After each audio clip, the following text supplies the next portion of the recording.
बताया गया कि नहीं बताया गया, फिर पूछना आपको कैसे मालूम कि बनी गाला में मीटिंग हुई। भाई उस मीटिंग का रिकॉर्ड नोट मौजूद है, और उस मीटिंग का जो रिकॉर्ड नोट था वो बकायदा आजम खान साहब ने ड्राफ्ट किया।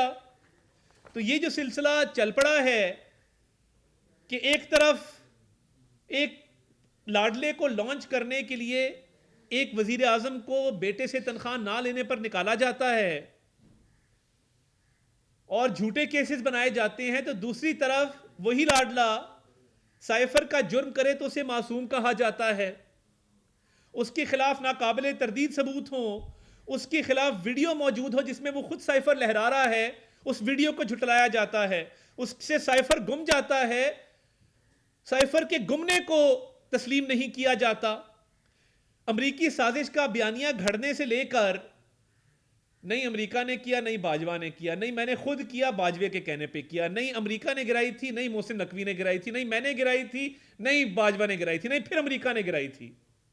एक शख्स जिसने नेशनल सिक्योरिटी के साथ खिलवाड़ किया हो, जिसने कौमी सलामती की धज्जियां बिखेरी हो, तो इस शख्स से क्या तवक्को रखी जा सकती है कि वो अपने जाती मफाद के लिए कौमी सलामती को दाव पर लगाए, वो अपने जाती सियासत को चमकाने के लिए कौमी मफाद को दाव पर लगाए, और ऑनरेबल सुप्रीम कोर्ट के जजेस उस पर फरमाएं कि मासूम है, और ट्रायल जज को कहें कि ट्रायल जारी रखो।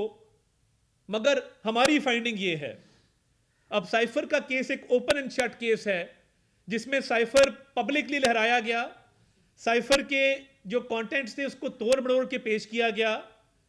हमारे पाकिस्तान के जो मुखालिफिन हैं दूसरे ममालिक में बैठकर उस साइफर की जो कंटेंट्स है उसको पढ़ा गया और उसको पाकिस्तान के खिलाफ इस्तेमाल किया गया, उसको सियाको सबाक से हट के पेश किया गया। तो मैं पूछना यह चाहता हूं कि जब साइफर लहरा भी दिया, दुश्मन ममालिक ने उसको इस्तेमाल भी किया, आपसे गुम भी गया, आपने लहराया भी, आपने जलसे के अंदर उसको लहराया, तो फिर पीछे केस क्या बाकी रह जाता है? तो मासूम कौन है? क्या ट्रायल जज को यह राइट हासिल नहीं है कि वो ट्रायल को आगे लेकर चलें? आज उस ट्रायल को भी रोक दिया गया है।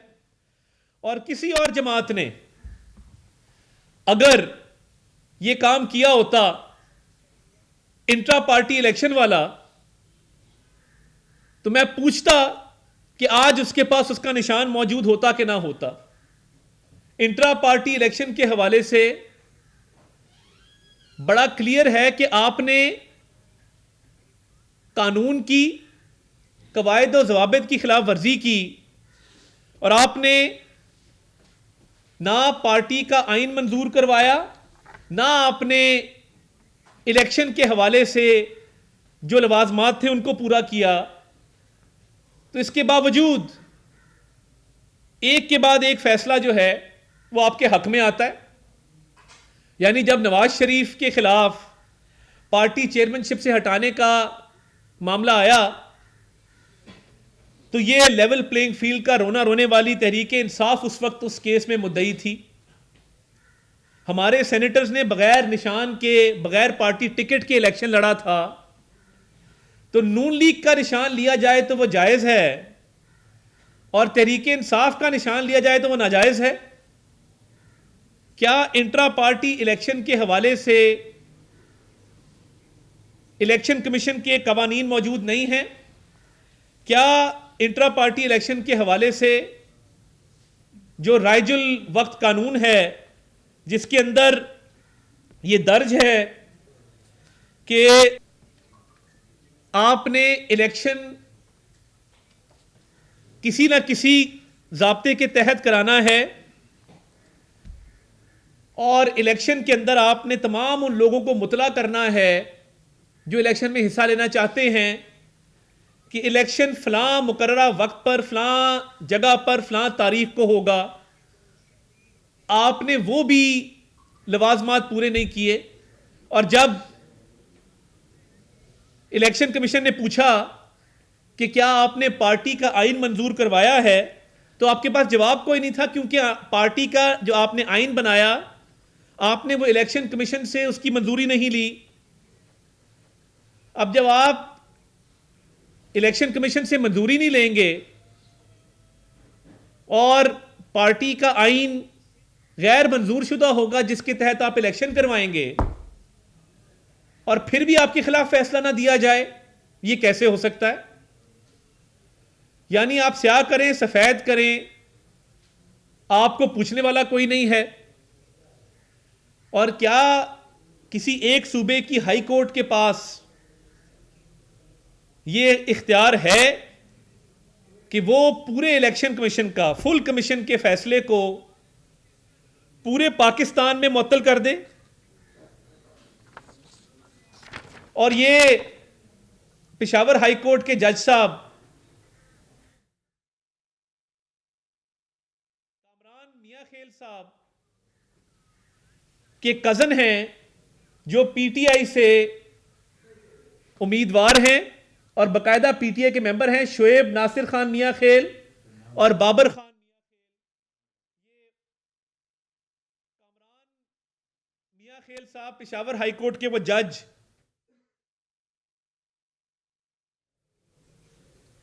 इंट्रा पार्टी इंतखाबात का फैसला दिया, उनके कजन शोएब नासिर खान मियां खेल और बाबर खान मियां खेल बाकायदा रुकन हैं पीटीआई के, और ये जज साहब के मुकर्रर करदा एडिशनल एडवोकेट जनरल रहे हैं। और इनको जब एडिशनल एडवोकेट जनरल मुकर्रर किया गया था तो ये एक सियासी अपॉइंटमेंट थी, ये सियासी तकर्री थी जो कि पीटीआई की तरफ से की गई थी। तो क्या कामरान मियां खेल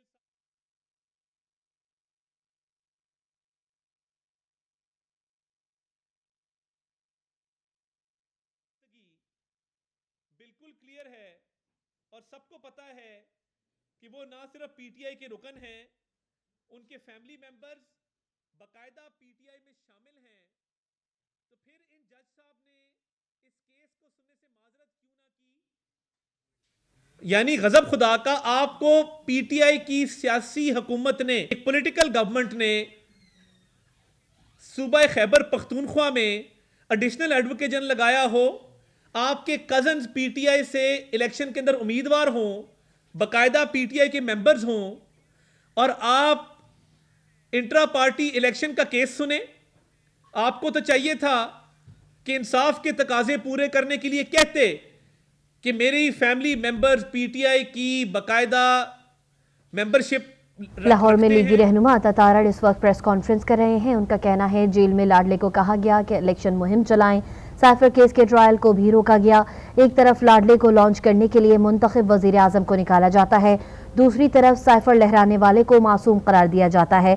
कामरान मियां खेल जिन्होंने इंटर पार्टी इलेक्शंस का फैसला दिया, शोएब नासिर मियां खेल और बाबर खान मियां खेल रुकन पीटीआई हैं जो कि कामरान मियां खेल के कजन्स हैं। उनका कहना है कि कामरान मियां खेल को इलेक्शन का फैसला नहीं देना चाहिए था। उनका मजीद कहना था कि एक तरफ लाडले को लॉन्च करने के लिए मुंतखब वजीर आजम को निकाला जाता है, दूसरी तरफ साइफर लहराने वाले को मासूम करार दिया जाता है। लीगी रहनुमा अता तारड़ प्रेस कॉन्फ्रेंस कर रहे हैं। उनका कहना है एक लाडले को लॉन्च करने के लिए एक वजीर आजम को बेटे से तनख्वाह ना लेने पर निकाला जाता है। क्यों बहाल किया गया है? क्या बाकी पार्टियों को भी यह सहूलत मुयसर है? जब नून लीग का निशान लिया गया था और हमारे सेनेटर्स ने बगैर निशान के इलेक्शन लड़ा था, तब तो किसी जज साहब को ख्याल नहीं आया कि वो बहाल कर दिया जाए निशान। आज ऐसी सहूलतकारी है कि एक सूबे का हाई कोर्ट पूरे पाकिस्तान में निशान बहाल करता है, ये जानते बूझते हुए भी कि फुल कमीशन का फैसला है, ये जानते बूझते हुए भी कि मामला वफाक से रिलेट करता है, ये जानते बूझते हुए भी कि कानून की धज्जियां उड़ाई गई हैं, मगर एक लाडलाइज्म पे, फेवरेटिज्म पे फैसला आ जाता है। लाहौर में लीगी रहनुमा अता तारड़ इस वक्त प्रेस कॉन्फ्रेंस कर रहे हैं। जेल में लाडले को कहा गया कि इलेक्शन मुहिम चलाएं, ऐसा कहना है लीगी रहनुमा अता तारड़ का। उनका मजीद कहना था साइफर केस के ट्रायल को भी रोका गया। एक तरफ लाडले को लॉन्च करने के लिए मुंतखब वजीर आजम को निकाला जाता है, दूसरी तरफ साइफर लहराने वाले को मासूम करार दिया जाता है। उनका कहना था एक लाडली को लॉन्च करने के लिए एक वजीर आजम को बेटे से तनख्वाह ना लेने पर निकाला जाता है और फिर उसी लाडली को साइफर लहराने पर मासूम कहा जाता है। आज ट्रायल को भी रोक दिया है। किसी और जमात ने इंट्रा पार्टी वाला काम किया होता तो मैं पूछता कि निशान मौजूद है या नहीं। आपको बता रहे हैं लाहौर में लीगी रहनुमा अता तारड़ इस वक्त प्रेस कॉन्फ्रेंस कर रहे हैं। उनका कहना है जेल में लाडली को कहा गया कि इलेक्शन मुहिम चलाएं, साइफर केस के ट्रायल को भी रोका गया।